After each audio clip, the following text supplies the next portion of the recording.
totalmente interativa nesse novo mundo, com o Dr. Roberto Cardoso e com o Calise. Eu tenho a honra de estar com esses dois caras que são verdadeiras enciclopédias sobre esse tema. Boa tarde, pessoal. Bom dia. Depende do horário que vocês estão vendo aí. Boa tarde. Oi, pessoal. Boa tarde, Maurício. Boa tarde, Roberto. Oi, Calise, Maurício. Roberto, vamos começar falando um pouco do título desse assunto que nós estamos falando, que começou como o centro e a periferia em mudança, e parecia que ia ser uma aula de geografia nas grandes metrópoles, então nós mudamos para o olho do furacão. Explica um pouquinho disso aí para a gente. Porque, de fato, existe o furacão e existe o olho do furacão. O furacão, na sua periferia, tem ventos, né, que vão lá perto de 200 km por hora, ou quase isso, e o centro do furacão é um lugar de calmaria. E o que a gente estava falando é que existe também em nós, na nossa mente, na nossa pessoa, um ponto de calmaria, um ponto de centro onde nós podemos encontrar essa calmaria. Dessa maneira, veio a ideia de falar do olho do furacão. Imagine, então, que você tem aí vários pensamentos por dia, vários estágios de pensamentos, ou como chama o Calise, pensamentos primários. Os neurocientistas brigam se são 5.000, 50.000, 60.000 starts por dia, mas nós somos uma usina atômica de produção de pensamentos e a gente faz sequências de pensamentos a partir deles. Você fala, conta de energia, isso é um pensamento primário só. Pipoca ali, são neurônios, células trabalhando ali. E aí você começa, meu Deus, é mesmo a conta de energia, que horas eu vou pagar, vou na hora do almoço, onde é que eu vou estacionar? Então você começa a fazer isso de forma, Maurício, que você escrevesse tudo que você pensasse rapidamente, num caderno gigante, entregasse para alguém na rua, os pensamentos seus de um dia, você ia ser imediatamente internado, porque é uma loucura. A nossa mente é uma loucura de produção de pensamentos. Então, quando eu falo no olho do furacão, eu falo em encontrar um ponto, não onde você vai tentar, num primeiro momento, parar a sequência de pensamento, mas, antes de tudo, encontrar um ponto onde você consegue observar isso acontecendo. Observar o pensamento frenético, observar as emoções desenfreadas. Ou seja, em vez de ser um papel na ventania, um papel no furacão, que aquele papel consiga cair ali no centro do furacão e observar a periferia acontecendo. Perfeito. Calise, explica melhor para mim aqui, né, e para todo mundo, essa questão de pensamento primário. O que acontece é que quando a gente vê alguma coisa, surge um pensamento. Você vê uma pessoa bonita, você vê uma fruta bonita na feira, surge um pensamento, nossa, que bonito isso, ou que interessante aquilo, ou que coisa feia. Ou seja, isso surge, isso é espontâneo. Não é esse tipo de pensamento que cansa. O que cansa é quando a gente, a partir desse pensamento, começa uma conversa interna. De eu comigo mesmo, com outro eu, com eu que é um pouco mais contemporizador, com eu que é um pouco mais briguento, com eu que é um pouco mais... Aí fica essa briga, e esse é o grande cansaço, na verdade. Então, daí vem também aquele erro das pessoas dizerem, eu preciso parar os meus pensamentos. Não tem como você parar pensamentos primários. Eles, eventualmente, cessam em alguns momentos, mas não tem como você fazer isso deliberadamente. É o papel da mente é pensar. Ela faz isso, é uma função importante isso, né? Por exemplo, quando você está com fome, você começa a pensar em comida. Então, eu acho que eu vou comer um sushi, acho que eu vou comer uma pizza, acho que eu vou comer uma salada, acho que eu vou comer um filé.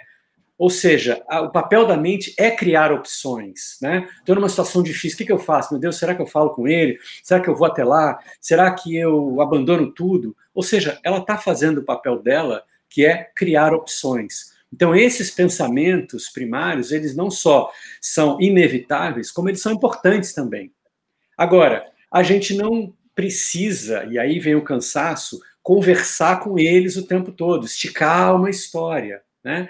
Quando a gente está focado em alguma coisa, pensando deliberadamente sobre aquilo, também não é cansaço. A maior parte do cansaço vem quando, na verdade, a gente começa a divagar para todo lado, e aí aquele monte de pensamentos que não serve para nada e que está só na corrente, a gente está acostumado a fazer. Então, os pensamentos primários vêm e não tem como evitá-los. Eventualmente eles desaparecem e isso é um grande descanso. Agora, eu não preciso, e aí sim existem técnicas, conversar com esses pensamentos deliberadamente. Então eu posso manter, aí como o Roberto falou, mais no centro do furacão, no olho do furacão, e não ao redor, onde a bagunça é grande. Eventualmente a gente vai para a bagunça, isso pode ser útil, importante e até divertido, mas é importante a gente saber o caminho de volta para o centro, senão a gente fica exausto o tempo todo, né?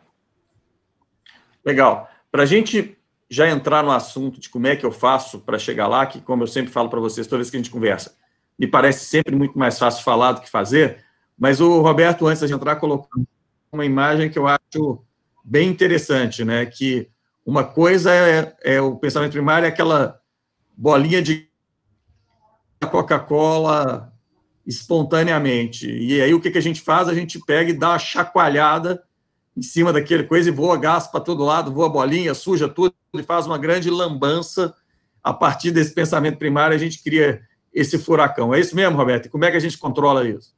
Sim, é isso mesmo, Maurício, é isso mesmo. O grande objetivo nosso é não tentar parar a mente, né? Porque se você quiser parar a sua mente, você vai ter que fazer um esforço mental, um planejamento para isso.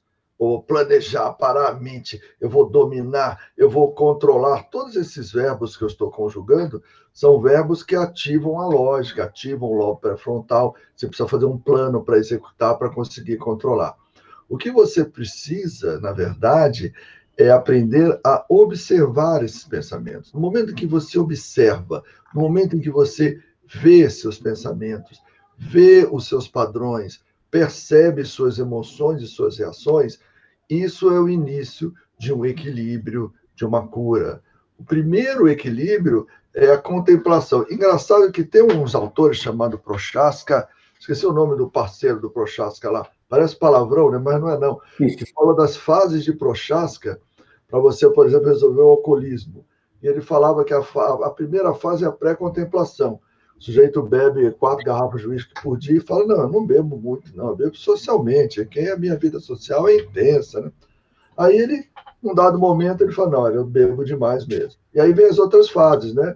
Preparação para a ação e a manutenção, e aí vem as outras fases de Prochaska. E ele chama de contemplação. E é interessante ele chamar de contemplação, porque contemplar, na verdade, é meio que olhar de fora. Só quando você contempla, só quando você percebe seus padrões, que você é capaz de formar um movimento. E aí existem técnicas para isso. Sugiro a gente fazer um ping-pong, eu falo uma, a Carice fala outra, a gente vai fazendo um ping-pong até o fim da live. Tá bom. Eu vou começar, eu vou pedir para o Calice começar, porque você fala mais do que ele, então, senão ele não vai falar tanto assim, igual vai lá, Calice, então gostaria de ouvir. Mas o que vocês estão me falando é que o único jeito do peixe perceber a água é quando ele sai um pouco da água, é isso? É mais ou menos essa imagem que você está... Enquanto eu estou lá, eu não estou vendo o que está acontecendo, é mais ou menos isso? É, mais ou menos isso. Eu acho que as técnicas todas que a gente puder sugerir, elas, na verdade, passam por alguém decidir tomar alguns minutos diários para isso. Ou seja, não é durante a movimentação toda, não é no meio do furacão que você consegue fazer isso. Você vai ter que escolher, sentar e ficar quieto, que seja por 5 minutos em algum momento, para poder fazer qualquer uma dessas técnicas de contemplação, de observação, de mantra, do que for, mas é necessário ter essa escolha. Então, a primeira coisa você vai precisar sentar quieto e fechar os olhos e observar. O que é observar? Observar não é ficar procurando alguma coisa. Observar, nesse sentido que a gente fala aqui da meditação, é se dar conta do que está acontecendo espontaneamente, é uma observação passiva. Então esse é um primeiro momento, aí você começa a perceber que tem muitas sensações no corpo, que tem muitos pensamentos na mente acontecendo, e você vai tentando não interferir com isso, não pensar sobre isso, não criar pensamentos em cima, não comentar, e continuar apenas recebendo as informações. Então agora eu percebo uma imagem acontecendo, agora eu percebo um pensamento sobre mim mesmo acontecendo, agora eu percebo um pensamento sobre alguma outra coisa acontecendo, agora eu volto a sentir uma sensação no corpo. Em nenhum momento eu escolho, olha, isso é porque, e aí eu começo um falatório comigo mesmo. Então é uma prática que eu acho que é importante começar curta, inclusive, talvez não mais do que 5 minutos para quem estiver começando, porque se você fica um tempo muito longo, você não dá conta no início. Então, 5 minutos no começo é possível observar sem interferir, sem falar, sem comentar, sem tentar chegar a algum lugar, sem resolver alguma coisa. Você está só recebendo percepções de pensamentos e de sensações no corpo, de imagens, de sons internos e externos também, sem interferir. Essa eu acho que é a primeira dica, talvez, a primeira prática que a gente poderia fazer. Então, vai lá, Roberto, próxima. O momento da observação ele é uma coisa interessante. Você pode se preparar para esse momento também, né? Tem uma dica muito básica, o básico dos básicos, que ainda não chegou nesse ponto que a gente está falando, veio antes, que é a chamada consciência da respiração, né? Algumas vezes por dia, toda vez que você se lembrar, você parar e se perguntar: onde está a minha respiração?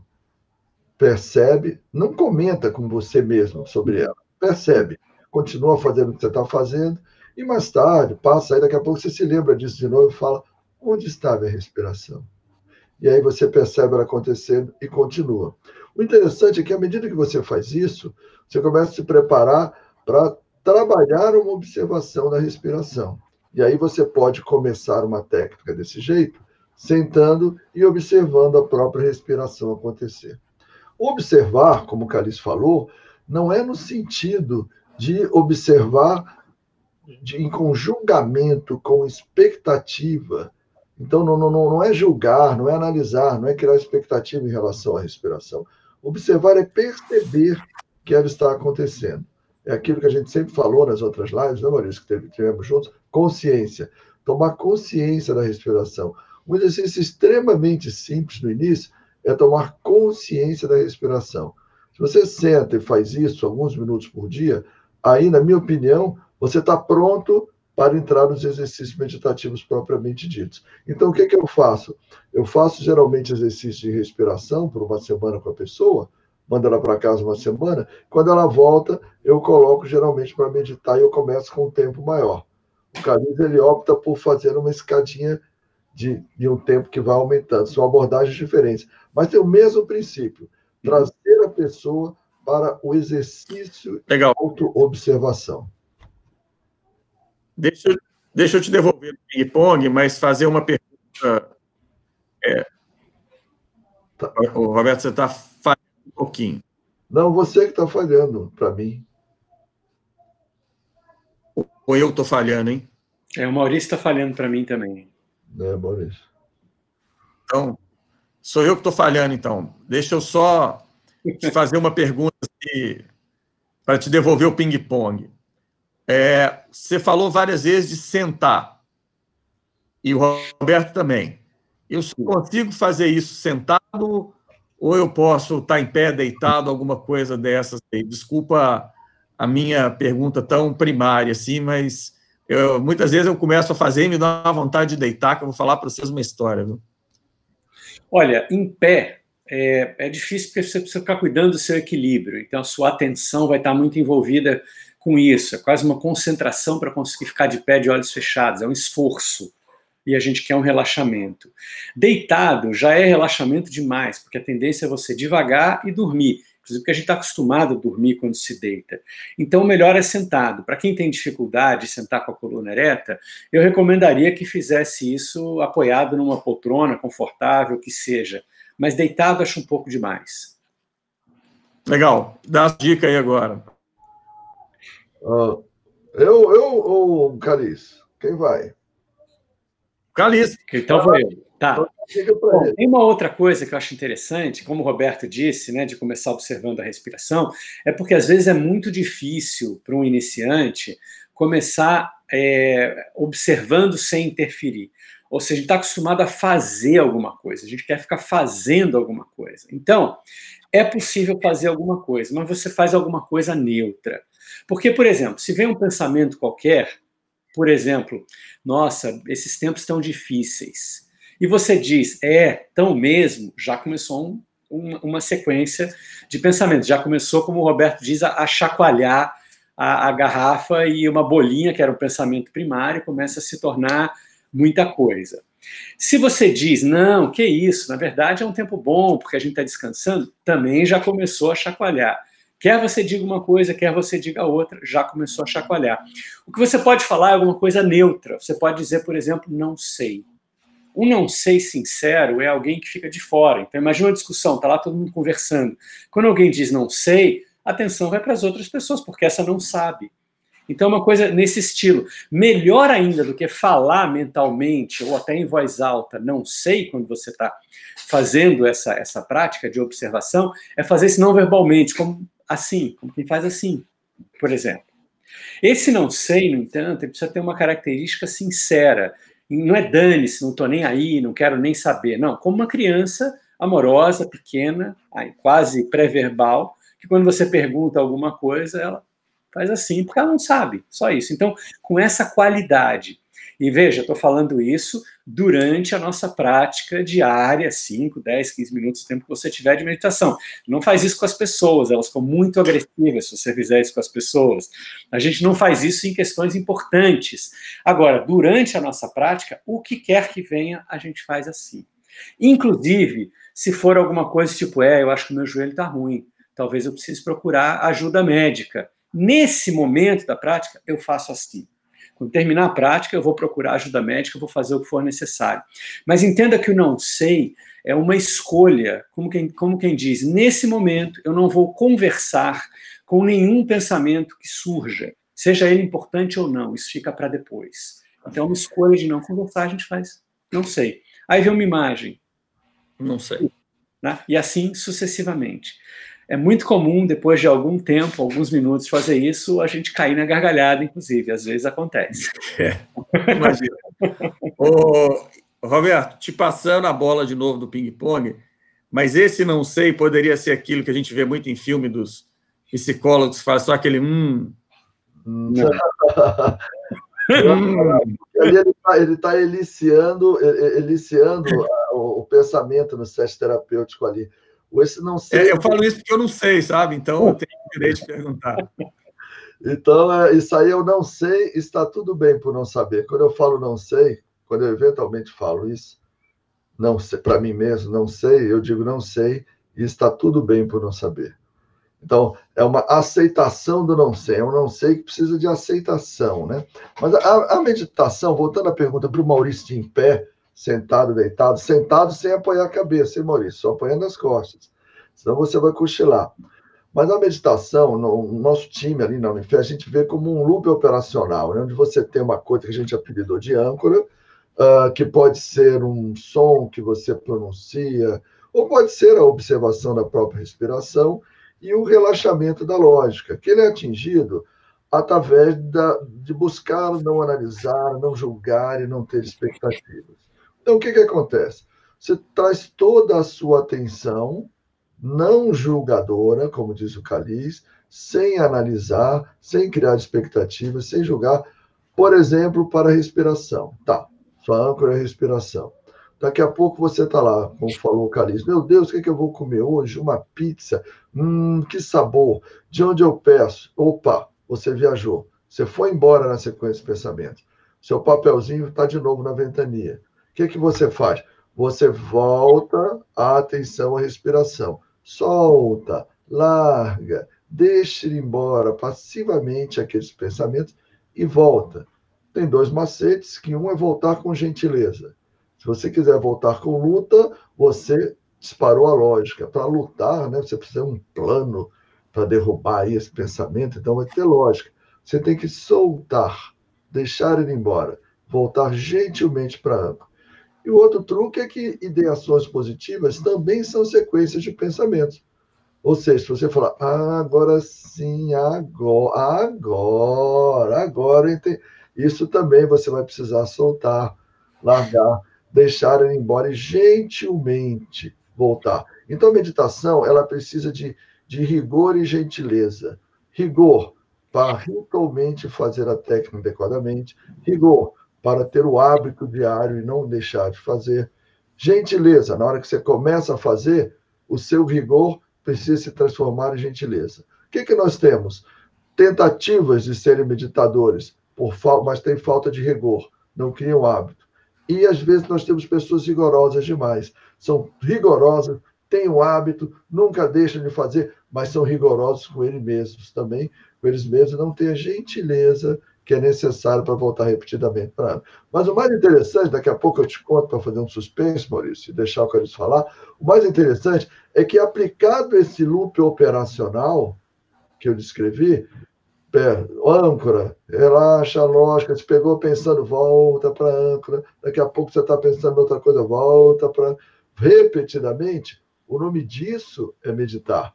É diferente do efeito disso, que é o estado meditativo, que faz uma disfunção, por assim dizer, do lobo pré-frontal. Mas uma vez feito esse loop operacional, Maurício, você pode estar até em movimento e pode ainda estar sendo uma técnica meditativa. Daqui a pouco eu te conto como. Tá bom? E vai ter que ser a última, porque nós já estamos caminhando para estourar o nosso tempo aqui. Como sempre, eu sou desmancha prazer. Me ajuda mais um pouco, que eu estou adorando. Olha, eu acho que uma das coisas interessantes também da gente fazer é fechar os olhos e se dar conta disso que a gente chama de eu. Porque hoje a gente pode ter uma determinada idade, a gente sabe que um dia a gente vai ser mais velho, a gente se lembra que a gente já foi mais jovem, mas essa experiência de eu antes do verbo, eu antes de qualquer adjetivo, de qualquer predicado, só essa experiência de eu, né? A gente tem essa noção aqui, quando a gente está nisso, a gente se dá conta de que isso é o centro. E todas as outras coisas, nossas emoções, nossos medos, nossos desejos, nossas confusões, tudo isso ocorre na periferia. Até o próprio escutar, até a sensação do corpo, um monte de pensamentos, tudo isso é periferia. Então, um dos pontos que a gente também pode ancorar é nessa experiência de eu. Mas lembra, não é a opinião que a gente tem sobre a gente, não é eu isso, eu aquilo, é apenas eu. Eu antes de qualquer outra coisa. Então, é um jeito também da gente se manter nisso daí. E eu queria voltar numa coisinha que o Roberto falou aqui, que ele disse que às vezes a gente se perde, aí a gente volta, né? Isso é meditação. Exatamente, quando a gente vai, se prende, se perde, está lá numa cadeia imensa de pensamentos, aí a gente se dá conta de que está nisso. Volta. Eu quero, só para manter encorajado quem decidir seguir esse caminho, é assim, ó, a gente não faz isso 1 ou 2 ou 10 ou 20 vezes, a gente faz isso literalmente milhares de vezes isso acontece. Porque tem gente que diz, eu me perco muito, isso é normal. Volta e meia a gente está lá pensando no bolo da vovó, no chopp da esquina, numa namorada, seja lá o que for, volta quando se der conta. Entende? E isso são milhares de vezes que acontece durante a nossa prática de meditação. Então, não se preocupe e nem se desencoraje com isso. E só concluindo também, mais uma coisinha que eu disse em relação a que o Roberto disse, às vezes começam a vir coisas boas, né? Então, tipo, nossa, agora eu estou entendendo o que é meditação. Isso é só mais um pensamento. Então, nessa hora, a gente também ou faz o não sei, ou volta para a âncora, volta para a observação. E o que costuma acontecer depois de um tempo de prática de meditação é que em vários momentos a gente cai na gargalhada, como eu disse, porque isso é mais ou menos parecido com o que acontece numa piada. O Roberto é um exímio contador de piadas, como eu coloquei até no prefácio do meu livro, no prefácio da apresentação do livro dele, né, que eu fiz. Quando você conta uma piada, se você conta a história da piada, não tem graça nenhuma, ninguém ri no final, né? O que você faz é que você cria um clima de tensão, você vai levando a mente numa determinada direção, conduzindo os pensamentos numa determinada direção. Depois vem o final da piada, que é alguma coisa insólita, inusitada, inesperada, ilógica, e a mente fica desarticulada por alguns instantes. E é disso que a gente ri, na verdade, porque é um espaço de não-mente que a gente experimenta também na piada, por isso a piada é uma ferramenta tão importante, tão utilizada sempre, eu diria que é um princípiozinho da meditação, e por isso que os meditadores, como o Roberto diz, gentis e não e não rigorosos demais, costumam ser muito bem-humorados e flexíveis e disponíveis, porque tem esse princípio da piada em si, né? Roberto, antes de eu te passar para você caminhar para o fechamento, eu lembrei de uma piada que não é indecente e que vocês já devem conhecer, que é do sujeito que furou o pneu do carro no meio de um lugar muito deserto e não tinha estepe e nem macaco. E ele viu a luzinha lá longe, foi caminhando lá, porque ele ia pedir um macaco. Mas no meio do caminho, ele começou a pensar, mas e se o cara for grosso? E se o cara não quiser me emprestar um macaco? E se o cara falar que eu não vou ter um macaco de jeito nenhum?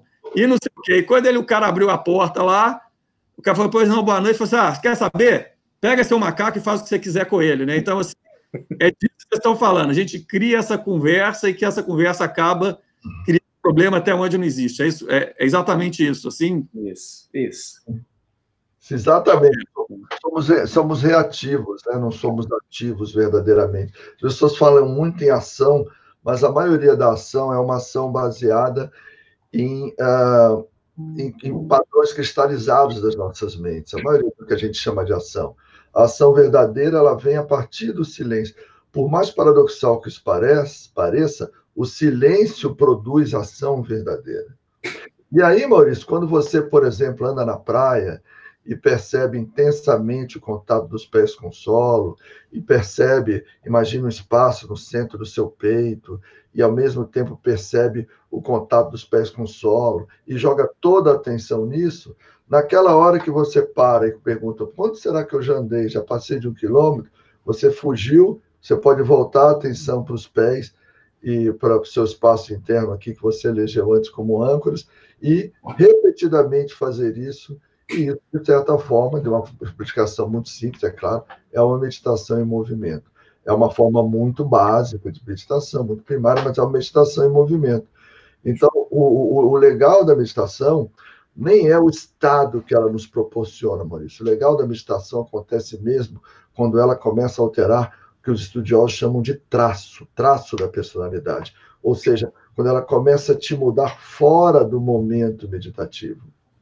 E é isso que é muito legal. É isso que é muito legal. O que não quer dizer que sua mente vai parar de pensar. Isso não quer dizer que o furacão vai parar de girar, para a gente voltar à nossa metáfora inicial. Não quer dizer que o furacão vai parar de girar, mas quer dizer que você vai descobrir que você também tem um centro, além dessa periferia. Você tem um espaço seu, você tem um espaço interno, onde você pode repousar e que é seu. Não é a técnica que vai produzir esse espaço, ao contrário do que se pensa. A técnica apenas vai te propiciar perceber esse espaço. E o mais legal de tudo é quando você o percebe pela vida fora, porque você vai estar sempre girando na periferia, mas ao mesmo tempo centrado, usufruindo desse espaço interno que é simplesmente natural, fisiológico em todos nós. Perfeito. Pedida, Calixto. Olha, eu acho o seguinte, a gente sempre fala aqui de várias coisas, há 30 anos eu falo de várias coisas, a gente dá várias voltas, a gente dá vários exemplos, a gente cria jeitos de ficar mais fácil de entender, mas sempre a gente volta para o mesmo ponto. Não adianta o quanto você ouve sobre isso, quanto você lê sobre isso, se você não chega no ponto de sentar, fechar os olhos e ficar quieto. É nisso que tudo tem que desembocar. Qualquer terapia, inclusive, a terapia pode te levar até um certo ponto. A meditação que pode te levar além. A verdadeira transformação, até de traços, de jeito de funcionar, é a meditação que vai curar, então, que vai causar. Então, a gente pode ir para o lado que a gente for, a gente pode falar, a gente pode estimular, a gente pode dar exemplos lindos, mas nada disso adianta ou resolve se você não escolhe sentar, fechar os olhos, eventualmente de olhos abertos, são as técnicas assim também, mas enfim, ficar um tempo com você e praticar, e aprender a observar, a não interferir, a se dar conta desse funcionamento aqui. É para aí que a gente tem que ir, é aí que a gente tem que chegar. Legal. Calixto. Roberto? Oi, meu, tchau. Olha, pessoal, é isso mesmo. O Calixto acho que fechou brilhantemente. Meditação não é teoria, ela é pura prática. Só a prática te leva ao centro do furacão, do seu próprio furacão. Então não adianta você conversar 10 horas seguidas com alguém, uma conversa maravilhosa, contando como é lindo o centro do furacão. Se você não adotar uma prática que te leve a conhecê-lo verdadeiramente. Então, tudo que a gente fala é como o dedo, que está apontando um caminho aí. Não adianta você ficar olhando para o dedo, né? Você tem que trilhar o caminho. E o caminho, ele varia de pessoa para pessoa. Cada pessoa tem uma história, cada pessoa tem um caminho. Porém, o destino é você mesmo. Seu destino é você mesmo. Seu destino é olhar o que você sempre viu, mas ver de uma maneira diferente. Ou como diz aquela música, né? Pegar o mesmo violão, mas nele compor uma nova canção. Só praticando. Como diz o poeta, o caminho se faz ao caminhar, não é isso? Sim.